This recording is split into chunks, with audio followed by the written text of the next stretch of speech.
सोचिए एक ऐसा देश जहाँ पे सोने चांदी के पहाड़ हो, मसालों की खुशबू समुद्र के पार तक जाती है और दुनिया का सबसे ज्यादा ट्रेड 25% ट्रेड जहाँ पर होता। और फिर सोचिए इसी देश पर से 500 अंग्रेज सिपाही पूरे देश को घुटने पर लेके आ। ये कहानी सिर्फ जंग की नहीं है, ये कहानी है चाल, धोखा, चालाकी और प्लानिंग की। आज हम जानेंगे कैसे एक ट्रेडिंग कंपनी पूरे भारत का मालिक बन गई। आज से 300 साल पहले शुरू हुई ये कहानी आज भी हमारे रगों में दौड़ती है। क्या आप जानते हैं सन 1600 में भारत दुनिया का सबसे अमीर देश था। सोने, चांदी, कपड़े, जवाहरात, हीरे सब कुछ यहीं से एक्सपोर्ट होते थे। और आपको पता है यूरोप के लोग भी भारत को गोल्डन बर्ड कहते थे। हमारा एक शहर ऐसा भी था जो लंदन से 10 गुना ज्यादा अमीर था और इसी अमीर भारत पर दुनिया की बुरी नजर पड़ चुकी थी। यूरोप में मसाले सोने से भी ज्यादा महंगे थे, इसीलिए अंग्रेज लोग ब्लैक पेपर को ब्लैक गोल्ड भी कहते थे। अंग्रेज लोग चाहते थे भारत के साथ सीधा ट्रेड करना, इसीलिए सन 1600 में बनी ईस्ट इंडिया कंपनी। नाम ही सिर्फ कंपनी था लेकिन इरादे राज्य पर कब्जा करना। 31 दिसंबर सन 1600 क्वीन एलिजाबेथ ने ईस्ट इंडिया कंपनी को लाइसेंस दिया।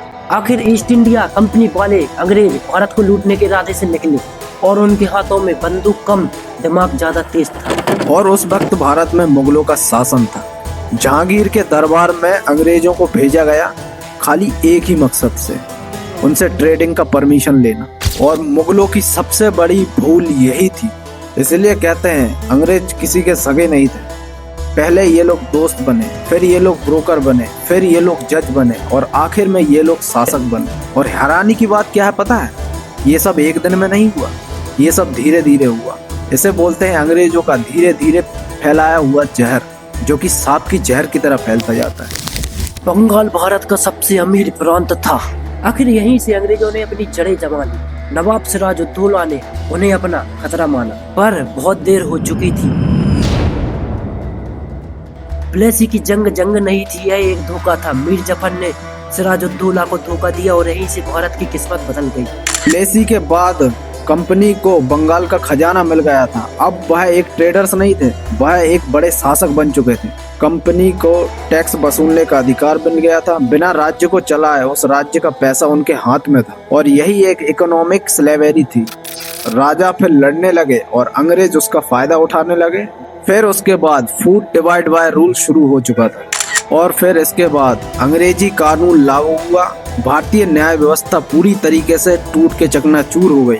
सिर्फ यही नहीं रुका, अंग्रेजी जज बने और भारतीय लोग दोषी। और आखिर वो दिन आ ही गया। डेट सन 1770 को 1 करोड़ लोग मर गए। कंपनी पैसा कमाती रही और लोग भूख से मरते रहे। कंपनी की अपनी सेना थी लेकिन भारतीय सिपाही ही अंग्रेजी की सिपाही अफसर बने और यही भारतीय सिपाही पे भारी पड़ा। चिंगारी भड़की, सिपाही उठे और यहीं से जंग शुरू हुई।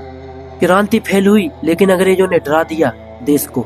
डेट 1858 के बाद ब्रिटिश क्राउन भारत के अंडर आ गया।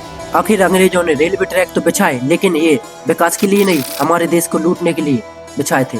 एजुकेशन से अंग्रेज सिपाही तैयार हुए, सोच बदली गई, हिस्ट्री छुपाई गई।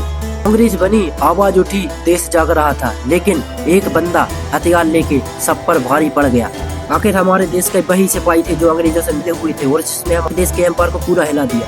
उन्होंने निर्दोष लोगों पर गोलियां चलाई, इसी के कारण उनका असली चेहरा सामने आ गया। आखिरकार हमारे देश के लोगों को एक चीज समझ में तो आ ही गई थी कि ये अंग्रेज बहुत ज्यादा चालाक, चतुर और हम देश में फूट डालो राज्य करो वाली नीति को अपना रहे हैं। इसीलिए हमारे देश के कई लोगों ने उतरकर रोड पर पहली बार उनके खिलाफ एक आंदोलन छेड़ दिया जिसका नाम था अंग्रेज भारत छोड़ो।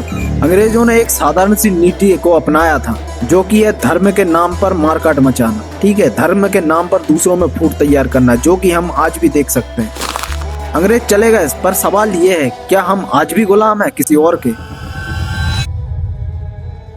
सोच बदलेगी तभी आपकी सच्ची आजादी मिलेगी। तो भाइयों, अगर ऐसे ही वीडियो आपको देखनी है और ऐसे ही डॉक्यूमेंट्री रिलेटेड आपको वीडियो चाहिए तो अपने इस भाई को चैनल को सब्सक्राइब करो, बेल आइकन को ऑन कर लो ताकि वो वीडियो आपके सामने पहुंच सके। और एक कमेंट कर देना भाई, आई लव इंडिया, तो हमें भी पता चले कि कहां से वीडियो देख रहे हो, अपने भारत को कितने लोग प्यार करते हैं, तो संविधान की कौन कौन रिस्पेक्ट करता है भाई, कमेंट में जरूर बता के जाना। जय हिंद, जय भारत।